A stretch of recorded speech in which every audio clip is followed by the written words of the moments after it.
vision, looking at the relationship of corporate governance, internationalization, and competitiveness. By corporate governance, basically we're talking about those mechanisms and the framework, the structures in place to direct and control the organization. My presentation will touch a bit on the background and the governance structure at the Toledo Cacao Growers Association. We look at the nature of internationalization and competitiveness. I look at some of the constraints and try to look at way forward.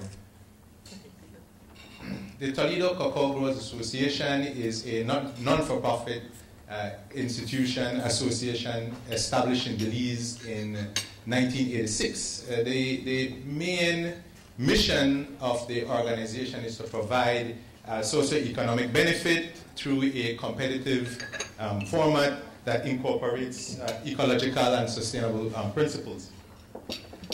Currently, the association has 1,100 members, and these members are mainly small family-run operations in 55 communities in a region of Belize called Toledo, Southern District of Belize.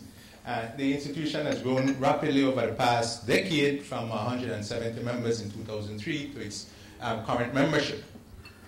They produce organically grown and fair trade certified cacao. What's significant here is that they're the only exporter of organic material or organic products from Belize, one. And two, in terms of fair trade certification, they were the first globally recognized fair trade certifier in the UK for their cacao.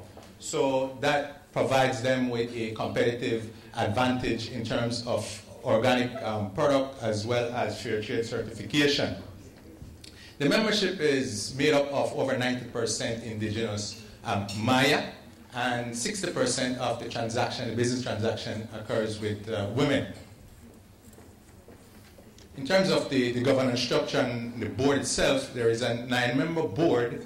All members of the board are, in fact, members of the association. And some important things you want to make note here is the fact that although there is a separation between the executive and the board, so there's some form of independence there, there is no independence in terms of members of the board from outside of the association. So this obviously is a disadvantage in terms of bringing expertise in the boardroom. Another important point is the fact that it's a 9-member board, 8 are men and only 1 female on the board. And as we've seen earlier, 60% of the business transaction coming from women and only having 11% women representative is an issue, but there are other ethnic and cultural issues at play there. The board members are elected yearly on a staggered basis, which is good because it provides some level of continuity, but there is no time limit. So what that does is sometimes you might have issues of complacency and limited opportunity for young, talented members to become part of the board. In terms of internal structures, internal controls, those need some strengthening. For example, there are no board committees presently, and internal documentation remains weak. For example, there's no code of ethics, no clear rules in terms of roles and responsibilities. And there is limited training in terms of the members of the board. 2 currently have some financial literacy. There is an inadequate orientation of new members. So again, having independent directors might help to alleviate some of this problem. In terms of the internationalization and competitiveness of the TCGA, the organization was born global. In 1986, the Hershey Corporation, Food Corporation, agreed to buy all of the cacao that's produced by the Toledo Cacao Association, and that raw cocoa bean was exported to the US. Prices collapsed in the early 1990s, and it was not until the mid-90s that the relationship was forged with Green and Blacks. company out of the UK, which agrees to buy as much as £1 million of cacao annually. However, the TCGA is unable to meet that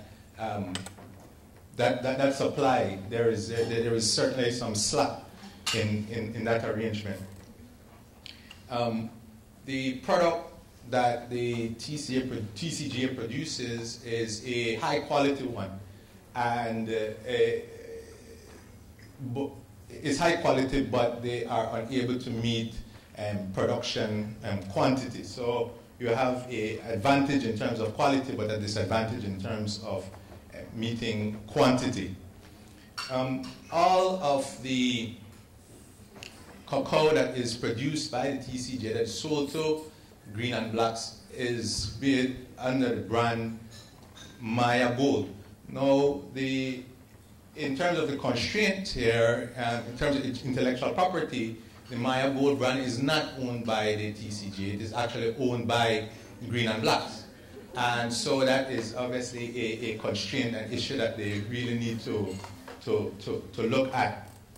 As we've seen before, there are supply constraints, and production needs to be expanded in order for them to be able to meet that demand. There are other issues embedded in that, such as the cost of capital, disease control, infrastructure, land and tax reform, that will obviously help the organization in order to expand its production capabilities.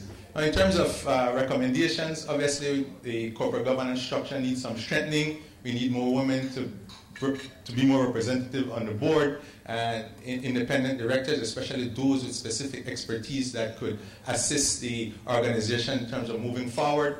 Committees, the risk and investment committee, an audit committee, a governance committee might be a good place for the TCGA to start.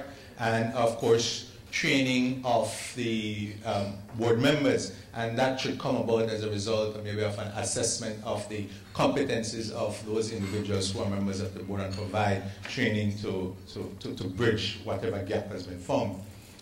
The organization needs to seek royalties from the Maya Gold label and or establish its own brand. That's significant, especially if it wants to diversify and if it wants to move up the value chain. In terms of value chain integration, research and development becomes very important, particularly when you're talking about the cacao plant itself, coming up with hybrids that are disease resistant, that produce higher yields, and of course that will lead to greater production and incorporating the marketing component, as well as looking for diversifying, looking for alternate cacao crops under the TCGA label. Development of local and regional markets is also an area that they need to look at. Locally, I believe, in terms of cacao and cacao-related products, Belize imports about 4 or 5 times the value of what's exported, so there's room for growth in that particular area. And government support is needed. If you're talking about infrastructure, talking about land reform, you're talking about tax reform, trade and promotion, IP, those areas need government assistance and support. So in terms of what we've learned, just to wrap up, the TCGA operates as a cluster, 55 communities in one geographic area. They're innovative in terms of the niche market, the organic and the fair trade certification that they've had. In order to remain competitive, however, they need to strengthen their corporate governance structure and work with the value chain integration in order to remain sustainable and remain competitive. Thank you very much.